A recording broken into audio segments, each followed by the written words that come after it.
from your views, how these shortcomings of feminism and misconception have kind of hurt the movement. So, and on what are these sources of this stigma in your view, in your lived experiences? I think, as we defined feminism previously, the basis of feminism is basically like equality of the sexes. I think as time has gone, there's different waves, or maybe call them variants of feminism, that have different agendas behind them. But I think the stigma comes about when you start to challenge, privilege, or I think the stigma is basically like when we start to challenge the privilege of the other gender, and they start to feel attacked, as if opportunities are being taken away from them, when in reality that's not the aim of feminism. I think people really need to understand the main idea behind feminism and realize that we're just advocating for equality, not for the other gender to miss out on opportunities and such stuff.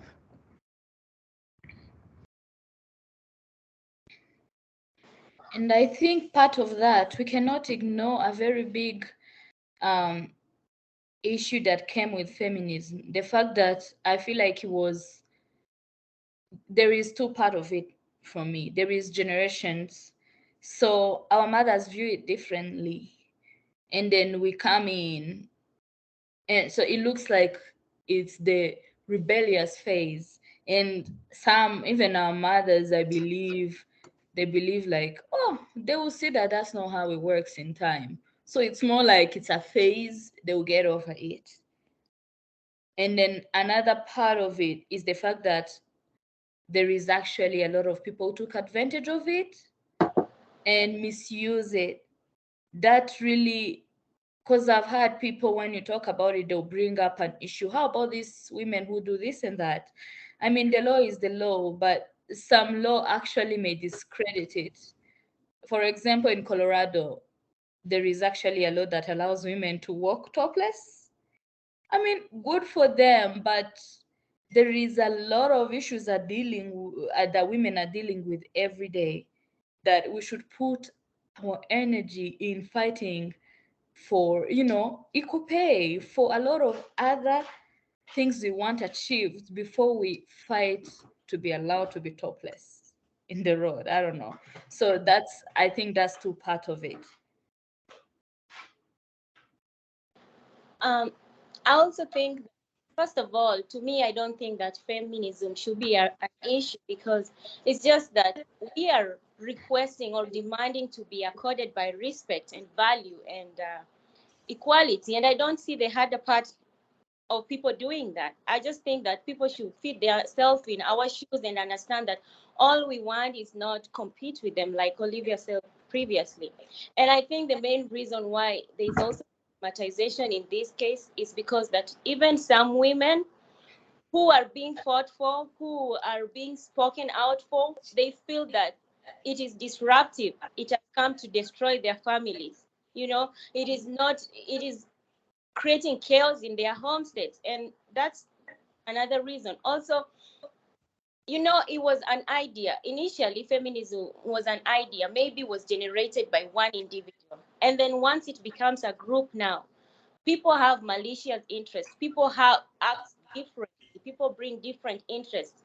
And then now, if you don't follow what the people, in quotes, who call themselves feminism, you don't follow what they want you to follow, for some reason they feel that you are rebellious and they feel that you're not part of the group, and now it becomes a division between the main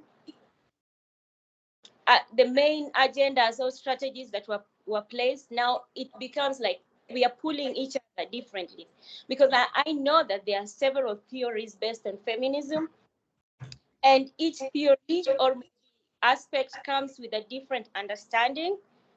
So the moment we differ in how we see things, it becomes now not a unit, it becomes like in parts. And that, I think, really now people start questioning. They claim they're feminists and them themselves don't agree on stuff, you know? Yeah. And I think it's okay to disagree on understanding, particularly one of the idea of like feminism as originating in the Western space. So there's like a mainstream feminism, mostly industrialized country, women wanting to be paid equally, wanting to be treated equally in Western space, right? And that kind of become the most influential kind of feminism, which is then exported in the global South, in African countries mostly, and then kind of becomes the lens upon which we see how womanhood is performed in the society, right? But then there is also differences. There is also African womanhood, which do not use the tag feminist, but really agree with the fact that women and men can coexist, can pursue different agendas, and women can choose to be mothers and still be equal, and that the definition of somebody's humanity is not on career choices or on their sexes. The jobs they do doesn't really define who they are in a society. And I think that difference is kind of, so when you asked, in my view, as a man, many young girls about what feminism is, they are likely to define it the mainstream feminism, and not very many people know about these distinctions and how important they are. Yeah. Oh, and also I think when we talk about feminism, we talk about equality, and we talk about respect, and we talk about all those good values that each and every individual wants to be treated with. But then there's no a measurement tool for equality. For instance, now if we say that we have two kids, a boy and a girl, and there is a fund that are supposed to be distributed to these kids, it's easier for you to distribute the funds equally, you know. Or if we are working both female and women in, I mean, sorry, both male, both woman and a man in one setup or in one institution, it's easier for us to know that our pays are equal. We are both being treated with both respect and equality in that setup. But then it's different when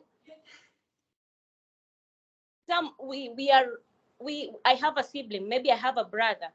It's difficult to understand that my dad loves my brother more than he loves me because I'm a woman. You don't know why that is happening, and you even don't know if that is true, or and you even don't know, and if you know that, you don't know even why that is in somebody's mind, and you can't justify it. So when we talk about social equality, it becomes a little bit hard. So as much as we are talking about feminism, we don't have a specific measure for proven to show social equality in that area. I don't know if you understand what I'm trying to say. Yeah, in a way, it's totally true. On the other side, I feel like there is, obviously, even in real life, you'll never measure why people love you or if they love you or not. But for me, the whole point is I feel like feminism in Africa or for Black people is quite different with white people, by the way. So I just want to kind of talk as an African. If I look like in Rwanda, women, when they will get married, they will just go, and then, for example, land, that's something that can be divided equally, but they would not get the land. That's something really important. Another part of it is the standard we're raised on. Women, you are Why would they supposed, not get the land? I'm sure you talked about it this last time, but just. yeah. Mhm. And then second, I want to talk about how the values were raised with. A woman, we are supposed to be perfect. I think last time someone mentioned a little bit about it. When we say women are kind of useless when it comes to the African setup, it's not because we are doing nothing, We actually do much more, but we are not recognized. That's what I mean. A woman, we are still going to work, in even working sometimes more than the husband, but when we come home, we are the one taking care of the kids, cooking, cleaning, making sure kids clothes are ready for school.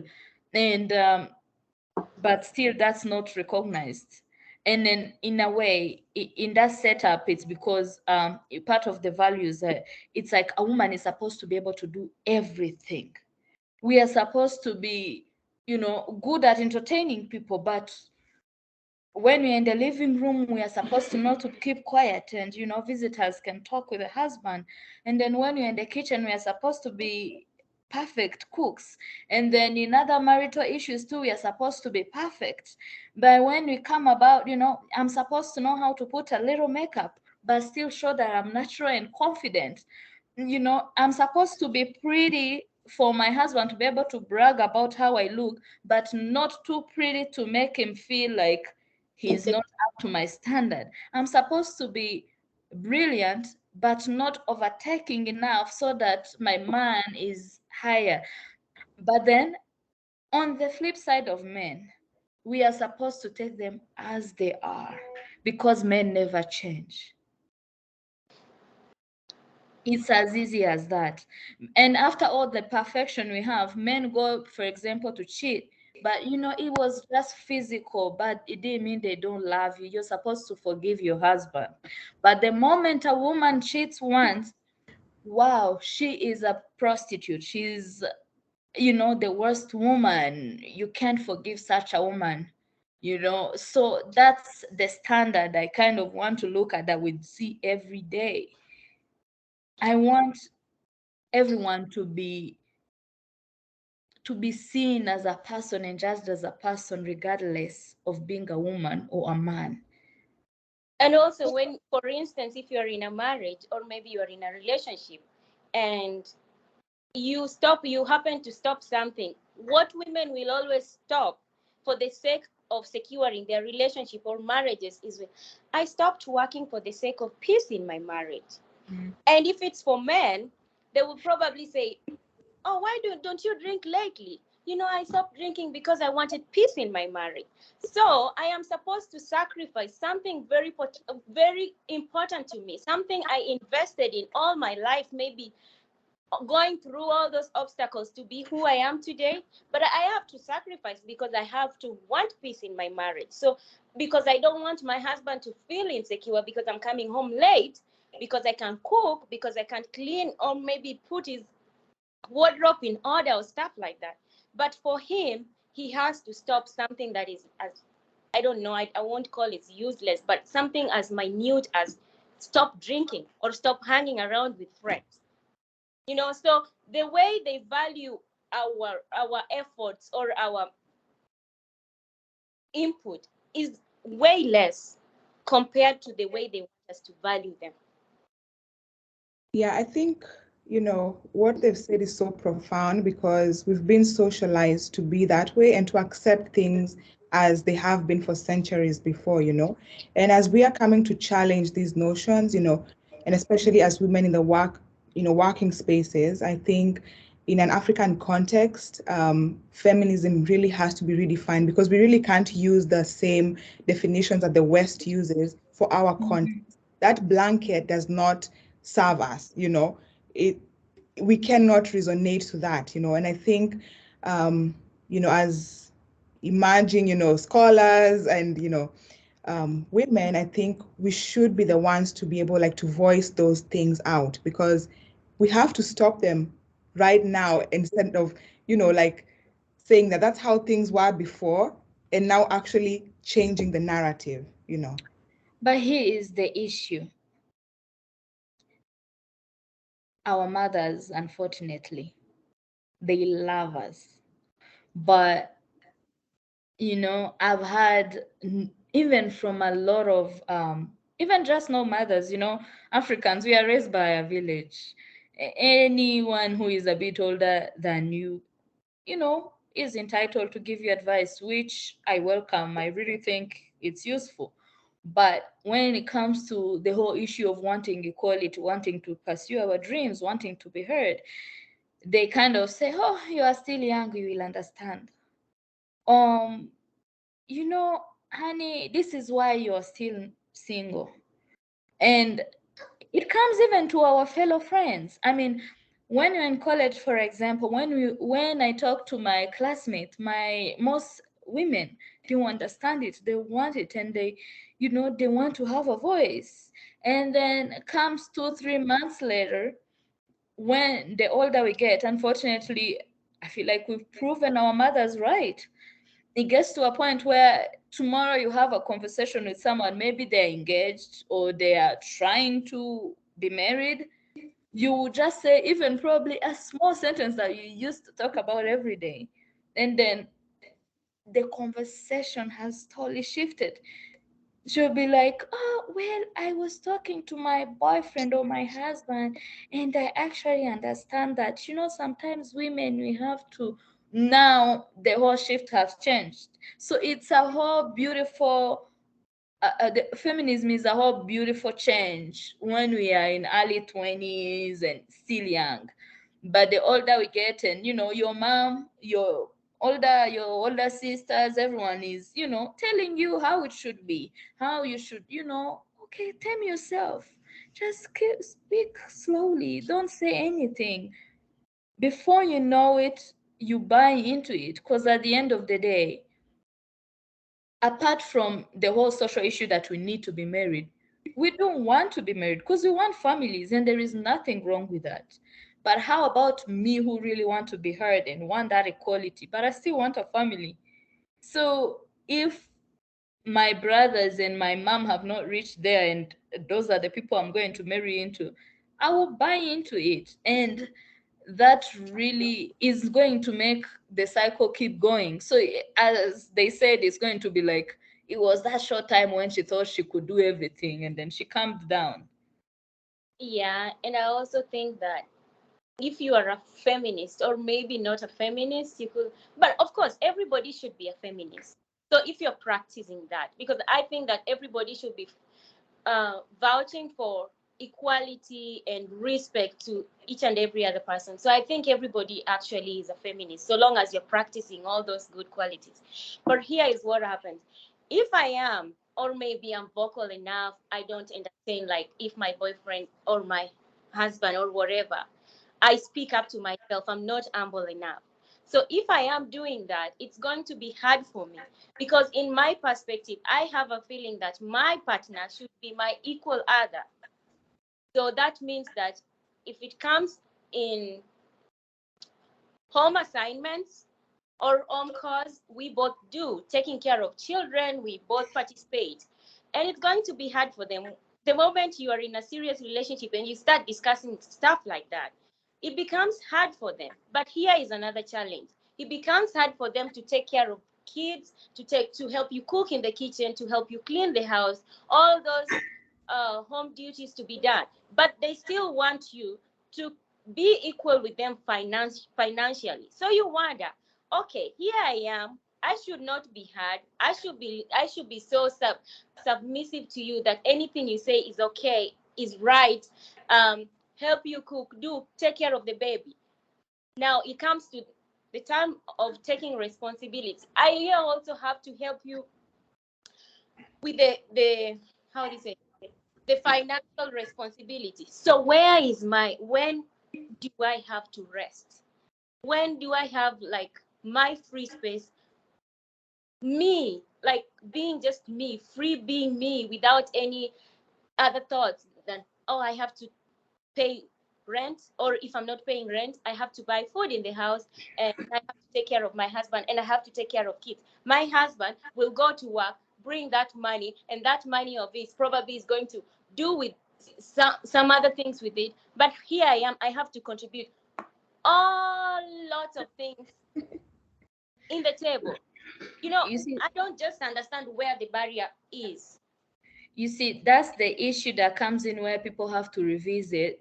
Um, what our fathers, they set up, our fathers grew up in, and right now, that's where people have to meet, men have to meet us halfway, because our mothers did all that, but they were stay-home moms.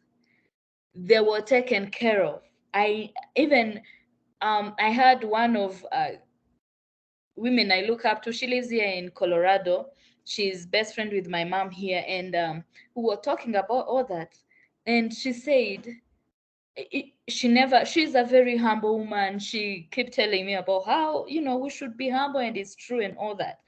But she mentioned something so important. She said she loved her husband. They had 10 kids together. She was a stay-at-home mom. And she said every time the husband came home at the end of the month, every end of the month, he gave her the money because she was good at managing and knew what was needed in the home, because she was the one home.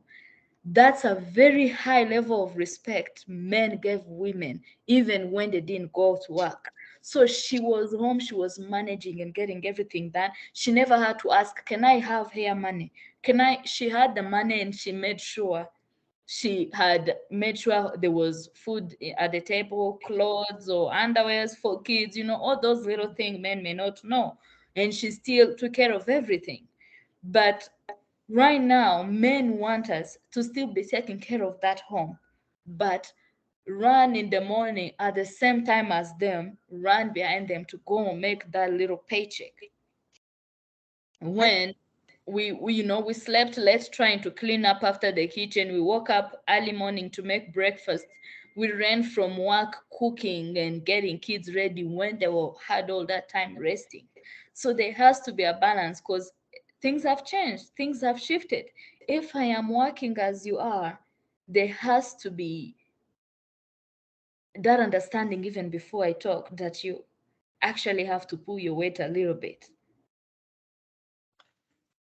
That's a lot of stuff. I want to ask a question here that I have, and part of it is concerned about thinking about really whose responsibility is to shift the socialization of both men and women.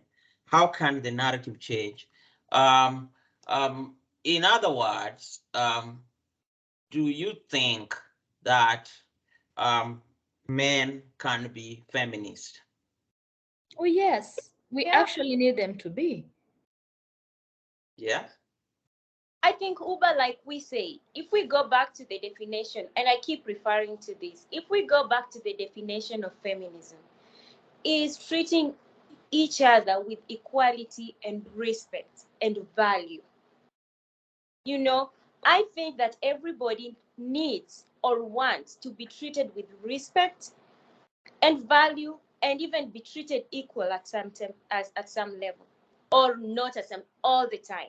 So the moment that we are asking for us to be treated with respect, there's a problem somewhere.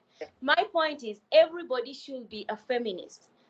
Men who are supporting us, they're not going against their feelings, they are not going against the norm, they are just doing what is right. I don't think that the genitalia and the secondary sexual characteristics should make any difference. I'm sorry to you, but should make any difference in the ecosystem, because that's just the only difference. Other than that, we are both the same.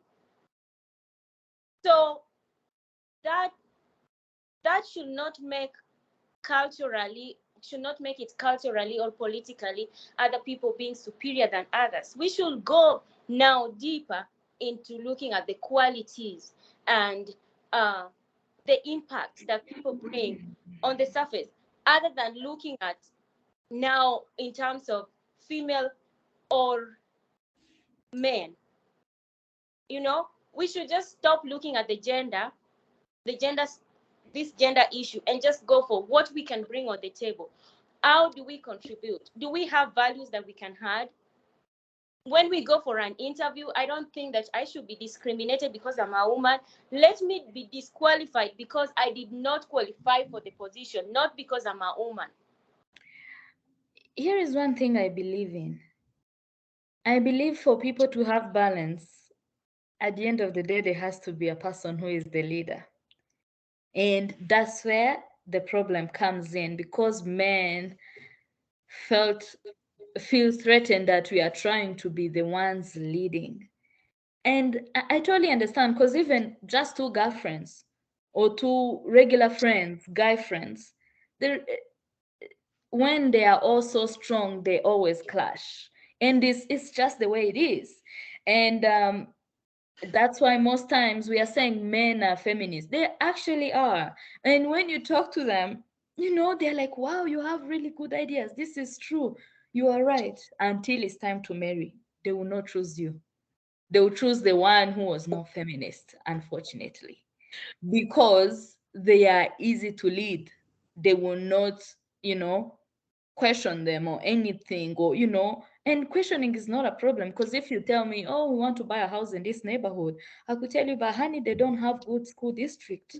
How about this? Because of this. But because of that need to lead and to be the head, and they don't want anything threatening it, they go the easy way. But I don't think women as feminists, we are trying to take over and take the man's role to lead. We just want to be heard. And that's what sometimes men miss when they are single. Even most married men, when you're talking to them, to be like, you are right, you are very right.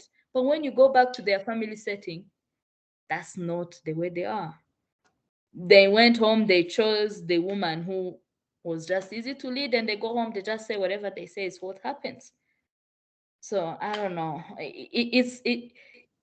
I understand the whole idea of wanting to choose the easy way. Even in an office, probably if you apply for a job, you will not go and be like, I am a very strong word. We go humble, then show that we listen to our bosses. So the whole wanting to lead and not feeling like anyone is threatening, that is the whole issue, I think, in any setting, work or family. What about expectations? I want to talk about expectations because and Olivia, this one I want you to get in because we haven't heard from you in a little while. And here's why I want to talk about expectations. In many cultures, the dynamics are changing as women are entering the labor force. And the responsibilities on how money is spent is also changing, because the expectation is the male provider, all right? And the male provider means the salary is used for the benefit of the house, and the woman's salary might not be, sometimes not be included in the income, as many men have said. Although it does some, I know first, I know they study, they do other stuff like children stuff, food, and myself have said. But when it comes to like big responsibilities in their house, there's like a gap in conversations on that. Secondly, when people go for dates, who gets to pay? Because that's a power dynamic right there. and they all right. So when these expectations are not clear, right? When these things are not ironed out, fine. What comes out is a power dynamic that greatly favors the man, right? In this context. And when it does favor the man, it kind of buy into, like, the one with the biggest shares has the most say. That's how society works, right? Mm-hmm. But it's not for women. Yeah, so let's Olivia gets into that, all right? I think this is a case by case. I don't think there's like a general way of doing things, but definitely, we've been raised that the man is the one to handle the biggest, bills, or, and stuff like that. And that in certain times like translates to power, that, So the time it does. It really does, Yeah. translate to that. But I think as we are like, having such conversations, it should translate to a time when we realize that everyone's contribution is equal in the household. Because, as we were talking before, like, women will be the ones to clean the house. Yes, men are the ones paying, but women are the ones to take care of the kids, take care of the babe, of the the cleanliness in the house and stuff like that. But there's no way to quantify that, and then now, to translate that into maybe power in the household, So I think actually there kind of is a way, because take your kids to daycare every day, all those hours the mother stay in, and count how much you pay per month. It's probably as much as rent or even more. So the fact that you paid for the home and I'm the one taking care of it and the kids, don't call it little, because it's big. If you are to hire a cleaner and a babysitter or take them to a daycare, if you count, it's the same amount. So, and anyway, to me, that's why some men may end up respecting it and understanding how important it is when they both go to work and the kids are being in daycares and they pay for it. So most people who I know who have been like that and they have like 3-4 kids and then they ask the woman to stay home and they'll take care of everything. Such men I've met, they understand it and they'll be like, I'm willing to even, give such a small amount to my wife every month so that she can take care of herself, because they know it's even much more expensive when the wife was going at work and they were going to daycare and everything. Yeah. So it's not a small thing. I think that's true. And I think that those are some of the ways we can hold like men accountable and, challenge the narrative that's ongoing right now.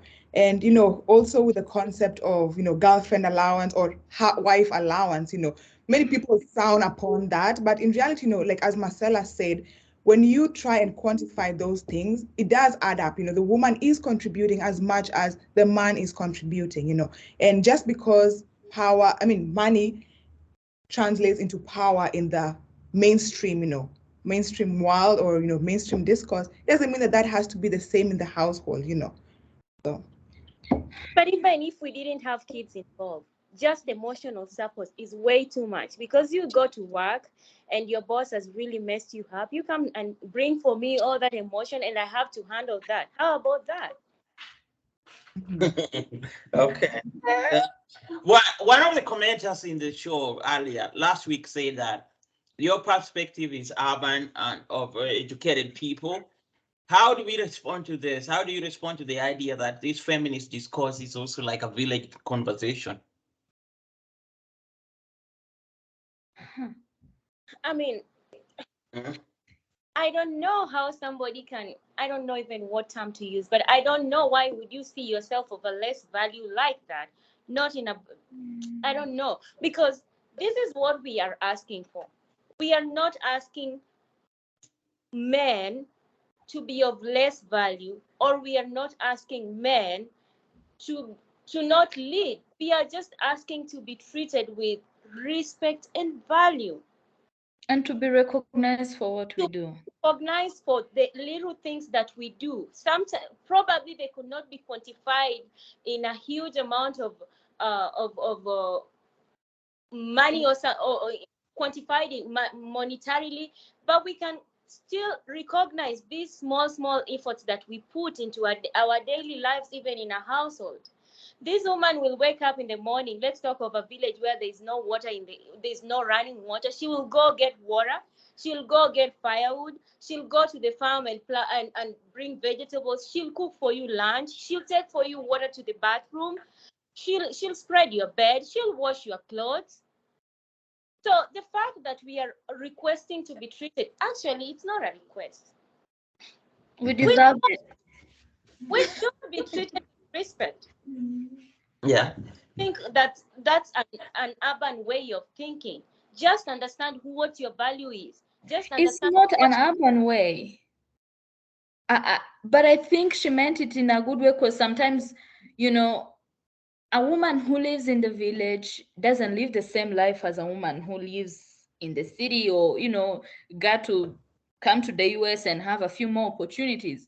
And to me, the way I see feminism, I don't even have an issue with women doing everything they have been doing for ages and ages.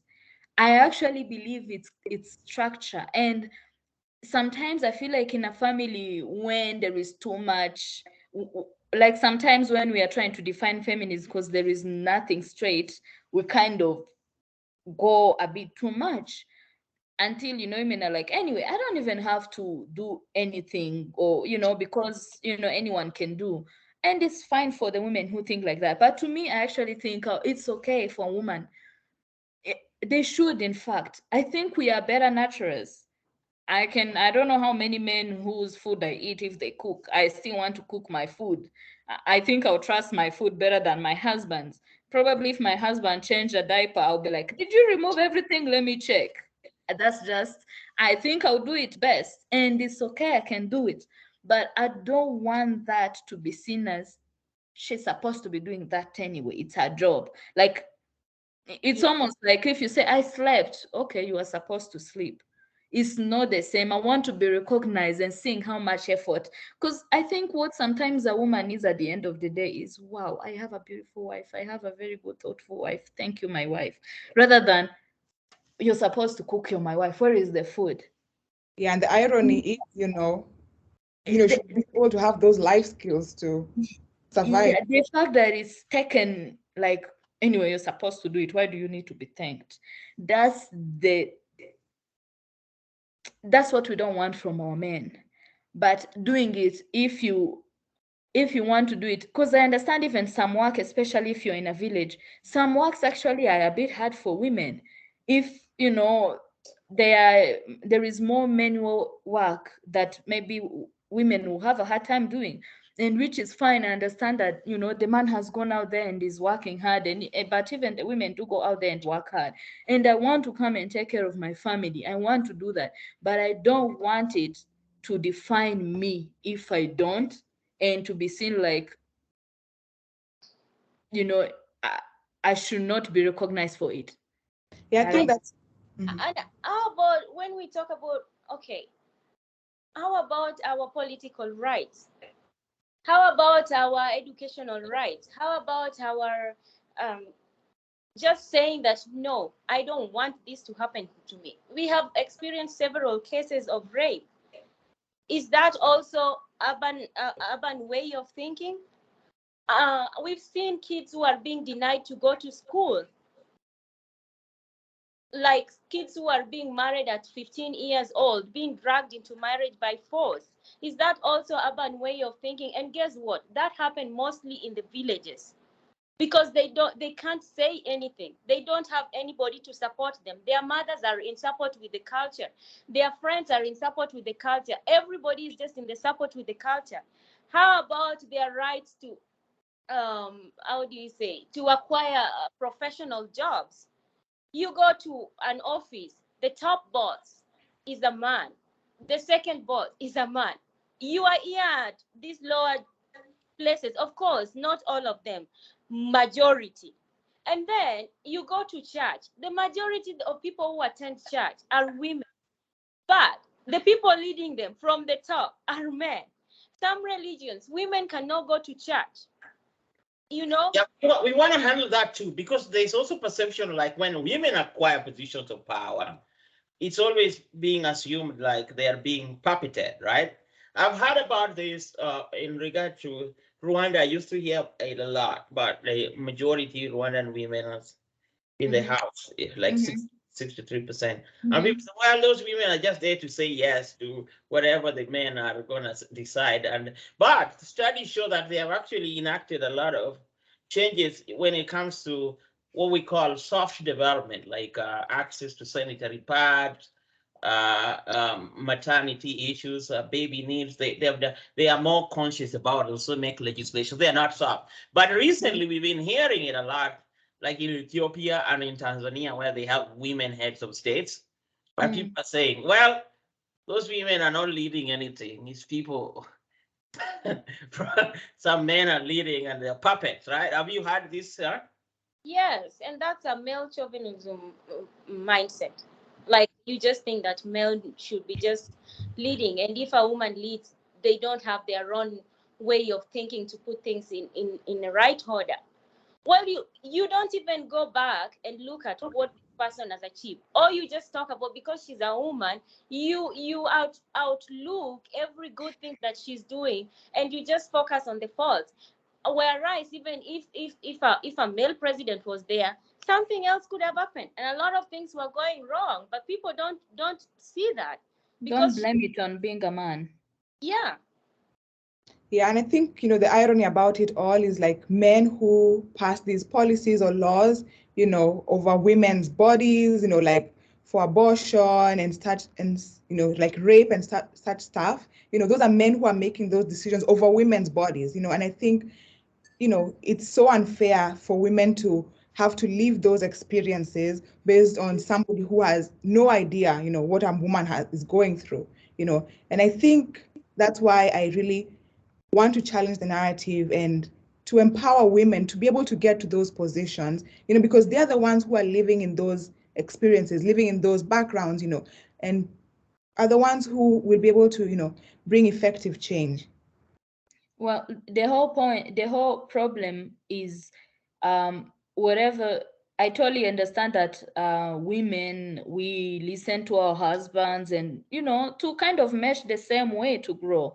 And it's true. But then part of the whole idea that women who are in positions are being, they are not leading, they're just puppets, is because they already expect women to be doing whatever their husbands want. From what I've heard, it's most women, they will say, oh, it's probably the husband who just tell her whatever to do. Or, because that's already the setting in a family that, women just do whatever their husband tell them. But it's okay to listen to your husband and have a different setup however you think it works in your family. But when it comes to my job, it is a different understanding. And as men, they don't come home and tell me how their meeting went and what they did. I want people to understand that it is the same. If wherever I'm leading, I don't come home and tell my husband, oh, this is what happened to work, what do you think I should do? Good We point. deal with our family matters just as when the men come home, they deal with their family matters. We don't come home with the whole folders of the decision we are taking at work for our men to tell us what to do. And I think Yeah. comes with dominance and being the fact that they already have that dominant factor in them. So when a woman leaves them, it's just like they just feel like, what are we doing? Like, how can we allow this to happen? It's just not thinking right in their heads, and that's why they have to look for lots of faults to look for lots of faults in that regime, just to make sure that there is a lot of downfalls than the good. It's just who they are. I want to talk about something else too. Two more questions, then we end it. One of them is there's certain cultural practices that are prominent in African spaces. One of them is polygamy. In South Africa, legalized polygamy and extended it to women. Women have a right to have multiple husbands if they so wish, as do men.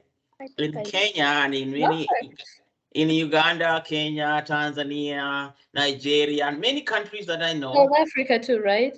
Yeah, polygamy is allowed. And so I wanted to ask the question, is polygamy retrogressive? Is it anti-feminist? Or is it possible, in other words, for women who are aware, self-assertive, to be in polygamous arrangements and still be fine with it? I think I'll be.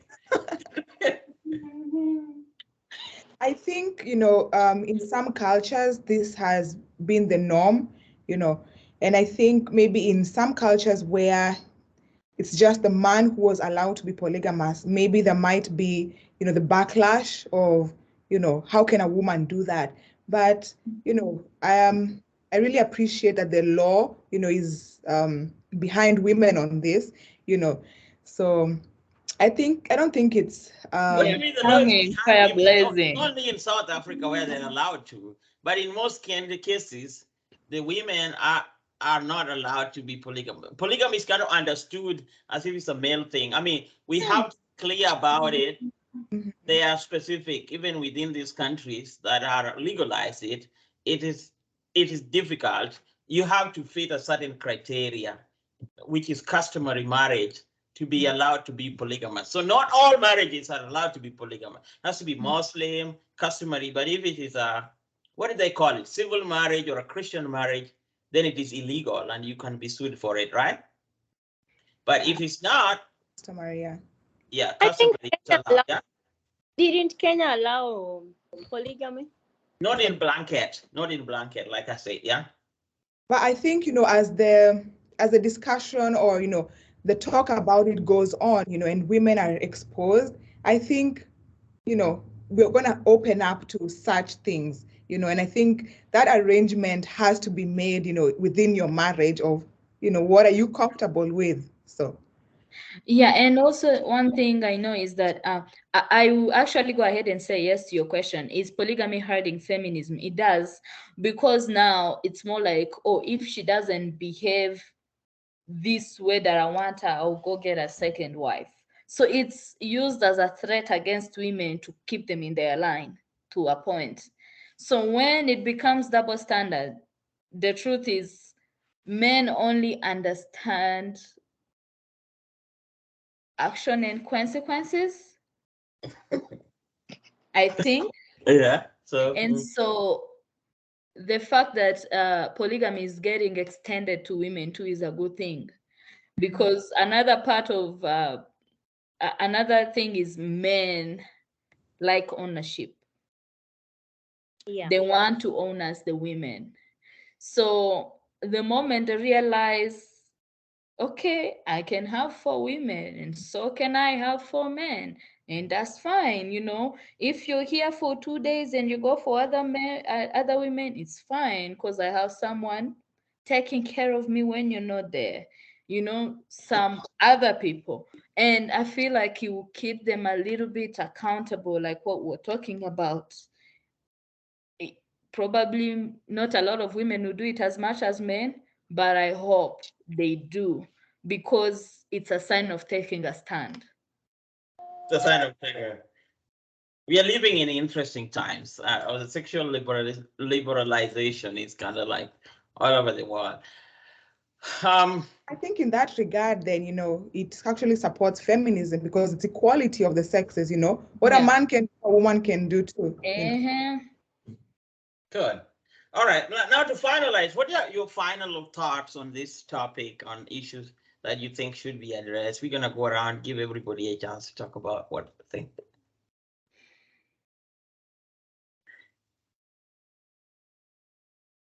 I think there's a lot to it. I don't think there's, one shoe fits all type of, answer to that. I think within the African context, we have to take into consideration tradition, religion, our cultural practices, the way we've been socialized and raised, and how it will translate into the coming generations. So I think also with that, feminism in the West is very hard to implement within the African context. And I think we really have to understand that, and not to impose Western ideas or concepts to where it doesn't apply. It's not applicable in the village in Nyeri, or in Tanzania, or wherever. So I think that we should take it in a case by case, but I think the basis of it all is equality of the sexes. But I also think that things that are hindering individuals' growth, like access to education, freedom of expression, career development, and stuff like that. If we reach to that point, I think that that's not okay, and we should really focus on allowing people to be free being them, like just to live their lives. If they want to pursue something that is not damaging the society or damaging their small space, I think that they should go for it. The moment that it becomes a threat to this individual, that's not a good indication. Also, this now narrows down to individuals. Sit with your partners or whoever in your own small home, and I think discuss how you want your home to be run. People could be talking a lot of many things, but you understand it best. You understand your relationship best. So pick whatever is. That's what I would say. Pick whatever suits you and work with it. But do not go to an extent where now your life is a threat, where you cannot reach your full potential because of uh, uh, um, because of the, what do you call it? What do I want to call it? Because of the gender issue. Just go pursue what you think you can pursue. To the Let nobody determine what you want to be but you yourself. And let's also, like I said last time, let's try to educate the society about feminism, and let us make them understand that it's not about making undermining male or wanting to take over, but we just want to feel equal and safe and listen and our voices heard, because I think that we have a lot to contribute. We have a lot to bring to the table. So I think they just need to give us that space, and we will just fit in together. And this should not start at an older age. I think we should start incorporating all these things when the kids are still very young, so that when they grow up, they know that women are not of less value than men. We are all equal. I think so. Yeah. And we need to have more resources, that if we have cases like, let's say, violence and stuff like that, we have places to run to. The system is able to listen to us and not being biased because we are female or because that's how the culture is. They should just listen to what an individual feels is right for them. That's all I wanted to say. I think both of you guys have really touched on almost everything. One thing I wanted to add was Winnie has already kind of talked about it a little bit, but I want to extend actually openly to let men know that they are actually important in this movement and we need them.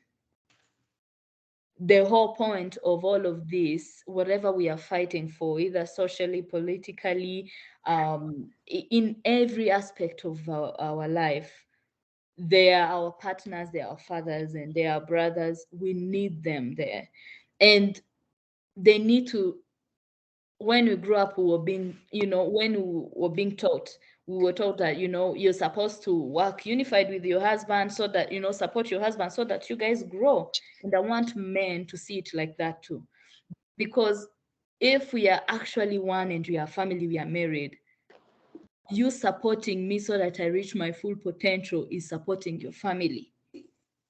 So it's not a threat to you, it's actually you supporting so that our family reaches the highest potential. I want men to see it that way. And I want men to come to us with looking at us as we are also human, we are as equal and as, thoughtful. We have all these good ideas and hardworking as they are. So they look at us with respect and they will listen to us. And obviously, if we are saying nonsense, they can call us out from our nonsense, just as we can do. And that's what we want. It's not like we want to take over. We want them to talk to us on an equal table and they listen to us as we listen to them and can pitch in. We want the men to come to us in such a way. That's how, at this moment, I view feminism. And it starts with our homes because those husbands are the ones who are, the ministers, the presidents, and everything. So to me, I want it to start in our homes and how we've done a great job raising women and having the values and knowing how to be humble. Let's extend a hand and raise our son to respect men and to know that women too are important so that we stop this cycle of abusive men who think women are less, men who think everything, whatever they do is just okay. Men who can be held accountable and who want to be best, who can learn from their mistakes, who can listen, who don't let their ego get in the way of growth and understanding, and that family growing together and both of us reaching our full potential and be much help for our family. That's just what I think at this moment. Wow, I could have said it any better. So thank you guys for tuning in to this Sunday, and thank you guys for contributing and letting your voices heard. And it's been amazing learning opportunity for me as well. I hope that you can subscribe and watch this show and share it with your friends. And thank you again for showing up and engaging in this conversation. Hope to see you again. Bye-bye. Ciao.